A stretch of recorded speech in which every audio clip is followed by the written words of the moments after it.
가족의 숨통을 끊어놓은 10대들의 잔혹한 복수.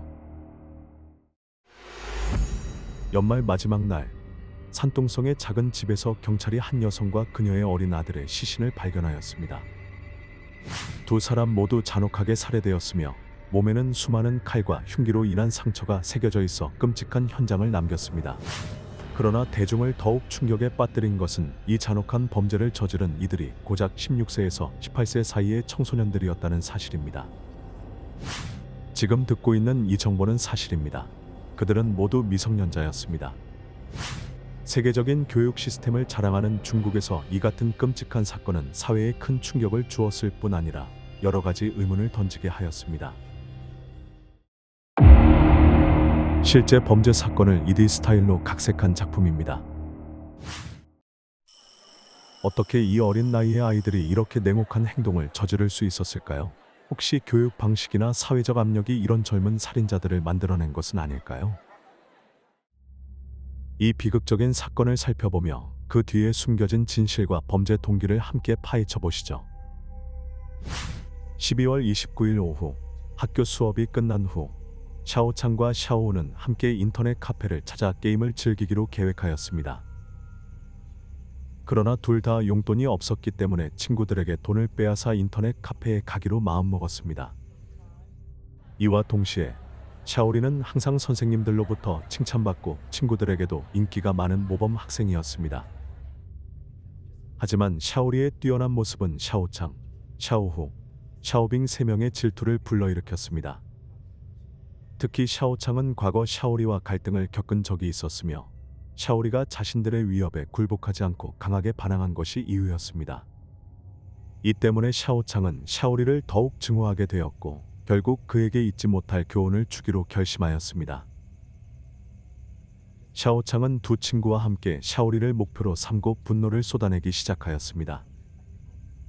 처음 계획은 단순히 돈을 빼앗는 것이었지만 점점 그들의 증오와 분노가 쌓이면서 목표는 더욱 잔혹하고 광적인 방향으로 흘러갔습니다.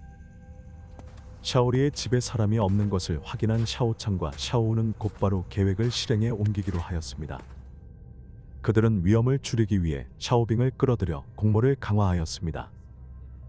셋은 무기를 들고 샤오리의 집에 침입하였으며 만약 누군가 방해하면 폭력을 사용할 준비가 되어 있었습니다.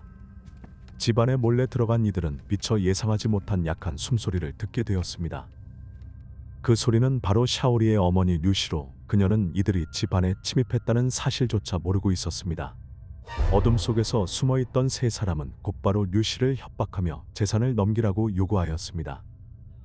류시는 이들의 폭력적인 태도에도 최대한 침착하게 대응하며 이들을 자극하지 않으려 노력하였습니다. 이때 샤오리는 집 밖에서 들려오는 이상한 소리를 듣고 직감적으로 불길한 일이 벌어지고 있음을 느꼈습니다. 그는 급히 밖으로 달려나와 상황을 확인하였습니다. 눈앞에 펼쳐진 광경은 충격적이었습니다. 자신의 어머니 류시가 낯선 세 사람에게 위협받고 있었으며 그들의 손에는 무서운 무기가 들려 있었습니다.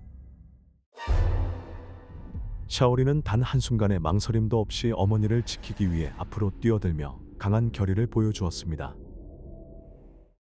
샤오리의 등장으로 샤오창, 샤오후, 샤오빙의 증오와 질투는 더욱 커졌습니다. 이들은 단순히 돈을 빼앗는 것을 넘어 샤오리를 모욕하고 폭력을 행사하기로 마음먹었습니다. 그 순간에도 류시는 침착함을 잃지 않았습니다. 그녀는 조용한 목소리로 자신들의 가정이 생각만큼 부유하지 않으며 이들의 잘못된 행동을 멈추기를 희망하였습니다. 그러나 그녀의 말은 이미 복수심에 사로잡힌 세 사람의 마음에 전혀 닿지 않았습니다. 류시의 말을 들은 샤오창은 비웃음 가득한 표정을 지으며 조롱 섞인 목소리로 류시의 집이 부유할 것이라 주장하였습니다. 류시의 아들이 이렇게 뛰어나고 성공할 수 있었던 이유는 반드시 경제적인 뒷받침이 있기 때문이라고 생각한 샤오후와 일당은 분노를 더욱 키웠습니다. 그들은 샤오리를 향해 적대적인 시선을 보내며 너는 선생님과 친구들에게만 사랑받고 우리는 외면받는 이유가 너 때문이라며 차가운 말들을 내뱉었습니다. 그 순간 류시는 이들 아이들의 눈에 담긴 질투와 분노를 분명히 느낄 수 있었습니다. 그녀는 최대한 설득하려 노력했지만 그녀의 말은 이들의 들끓는 감정을 잠재우지 못하였습니다. 샤오창은 험악한 표정으로 쓸데없는 소리 하지 말고 돈을 내놔, 안 그러면 가만두지 않겠다라고 외쳤습니다. 류 씨는 새 청소년의 위협 앞에서 극도의 무력감과 두려움을 느꼈습니다. 비록 집에 현금이 많지 않다는 것을 알고 있었지만 류 씨는 어쩔 수 없이 그들이 요구하는 대로 집안에서 돈을 찾아 건넸습니다. 하지만 샤오창은 돈을 받아도 류 씨와 샤오리가 그들의 분노로부터 쉽게 벗어날 수 없다고 선언하였습니다. 그날 밤 어둠 속에서 세 명의 청소년은 냉혹한 생각과 잔인한 행동으로 류 씨와 그녀의 아들에게 참혹한 범죄를 저질렀습니다. 샤오창의 지시에 따라 샤오우는 샤오리를 집 기둥에 묶었으며 샤오리와 그의 어머니의 울부짖음은 전혀 이들의 마음을 움직이지 못했습니다. 그 후 세 명은 류 씨에게 잔혹한 행동을 시작하였습니다. 류 씨는 계속해서 저항했지만 샤오창이 아들의 생명을 위협하자 그녀는 어쩔 수 없이 굴복하고 말았습니다.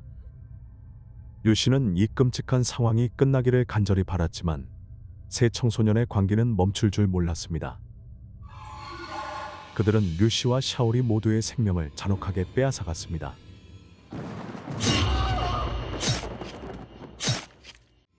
샤오창은 칼을 단단히 쥐고 샤오리에게 다가가 그의 목과 머리를 반복적으로 찔렀습니다. 그 옆에서 샤오후와 샤오빙은 류 씨를 꽉 붙잡아 그녀가 움직이거나 아들을 구하지 못하게 하였습니다. 샤오리의 절망적인 비명과 류 씨의 애원은 차가운 공허 속으로 사라졌습니다. 샤오창은 분노에 사로잡혀 피가 튀는 것을 아랑곳하지 않고 계속해서 칼을 휘둘렀습니다. 샤오리가 완전히 쓰러질 때까지 그는 멈추지 않았고 그의 몸이 움직임을 멈췄을 때에야 비로소 손을 거두었습니다. 그러나 악몽은 여기서 끝나지 않았습니다. 샤오창은 류 씨를 향해 차가운 눈빛을 돌리며 또 다른 끔찍한 폭력을 준비하였습니다. 샤오창은 여전히 피가 묻은 칼을 든 채 류 씨에게 다가가 그녀의 배를 찔렀습니다. 그 순간 류 씨는 배를 부여잡고 세 명의 청소년에게 끊임없이 용서를 구했습니다. 하지만 샤오창은 냉혹하게 계속 칼을 휘두르며 류 씨의 몸에 깊은 상처를 입혔습니다.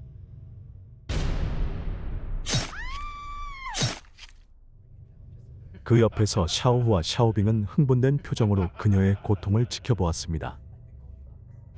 결국 류 씨는 더 이상 저항하지 못하고 숨을 거두고 말았습니다. 범행을 저지른 세 명은 현장을 떠났고 류 씨와 샤오리는 그들의 집 한가운데서 움직임 없이 쓰러져 있었습니다. 다음 날 아침 류 씨의 시아버지인 동 씨는 집으로 돌아와 끔찍한 광경에 얼어붙고 말았습니다. 바닥에는 며느리와 손자의 시신이 놓여 있었으며 그들의 몸에는 치명적인 상처가 새겨져 있었습니다. 동 씨는 충격에 휩싸인 채로 경찰에 전화를 걸어 도움을 요청하였습니다. 신고를 받은 경찰은 즉시 현장에 출동하여 조사에 착수하였습니다. 수사팀은 신속하고 전문적인 태도로 모든 단서를 모았고 마을 주민들의 증언을 통해 범죄의 실체를 조금씩 밝혀내었습니다. 경찰과 주민들의 긴밀한 협력 덕분에 3명의 범죄자의 신원이 정확히 밝혀졌습니다. 경찰과 지역 주민들의 긴밀한 협력 덕분에 3명의 범죄자의 신원이 빠르게 정확히 확인되었습니다. 단 몇 시간 만에 경찰은 모든 세부 사항을 철저히 분석하고 이들의 흔적을 따라가 행방을 파악하였습니다.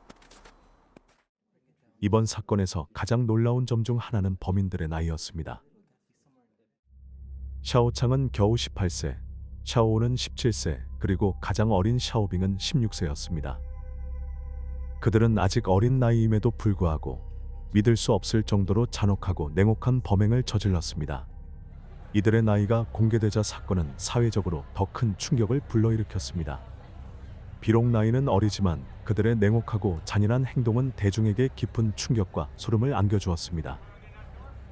완벽해 보였던 이들의 범죄 계획은 결국 무너졌으며 이를 목격한 사람들에게 잊지 못할 끔찍한 기억을 남겼습니다. 이 잔혹한 사건은 사회적으로 큰 충격을 주었을 뿐 아니라 다양한 온라인 커뮤니티에서 뜨거운 논쟁을 불러일으켰습니다. 대중의 분노는 새 청소년의 잔인한 행동에 대한 경악에서 그치지 않고 미성년자에 대한 법률 적용의 허점에 대한 논의로 이어졌습니다. 많은 네티즌들은 범죄자의 나이를 이유로 처벌을 경감하는 것이 공정하지 않다고 주장하였습니다. 그들은 이들의 행동이 단순히 잘못된 판단이 아니라 인간성을 상실한 잔인함을 보여주는 것이라고 강조하며 엄격한 처벌로 사회적 경각심을 일깨워야 한다고 주장하였습니다. 나이가 범죄자를 보호하는 방패로 작용해서는 안 된다는 주장이었습니다. 이러한 관대함은 피해자 가족에게 상처를 줄 뿐 아니라 전체 사회에 잘못된 메시지를 전달할 위험이 있다고 말했습니다. 예를 들어 젊음을 이유로 법적 책임에서 벗어날 수 있다는 인식을 조장할 가능성이 있다는 것입니다. 이러한 생각은 국민들이 사법 시스템에 대한 신뢰를 잃게 하고 도덕적 붕괴를 초래할 수 있다는 우려를 낳았습니다. 또한 적절한 처벌이 이루어지지 않을 경우 초래될 장기적인 결과에 대한 걱정도 제기되었습니다. 특히 이번 사건이 제대로 처벌되지 않는다면 잠재적인 범죄자들에게 처벌 회피라는 잘못된 인식을 심어줄 수 있다는 우려가 있습니다. 그들은 사회적 안전을 보호하고 미래의 비슷한 범죄를 방지하기 위해서는 강력한 처벌이 필요하다고 주장하였습니다. 그러나 이러한 비판 속에서도 일부는 법률이 정한 형사책임 연령 기준인 16세가 적절하며 인도적이라고 보았습니다. 이 의견은 미성년자의 인지 능력과 심리적 발달 수준을 고려한 판단이라는 점에서 지지받고 있습니다. 지지자들은 16세 이하의 대부분의 청소년은 심리적, 인격적으로 완성되지 않은 상태라고 강조하였습니다. 그들은 이 나이대의 잘못된 행동이 충동적이거나 무지에서 비롯된 경우가 많으며 성인의 의도적이고 냉혹한 범죄와는 다르다고 주장하였습니다.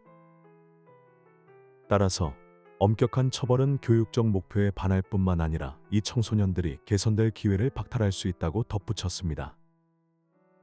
결국 이런 관점은 미성년 범죄자에 대한 처벌이 단순한 응징을 넘어 그들의 재활과 사회적 복귀를 돕는 방향으로 이루어져야 한다고 강조하였습니다.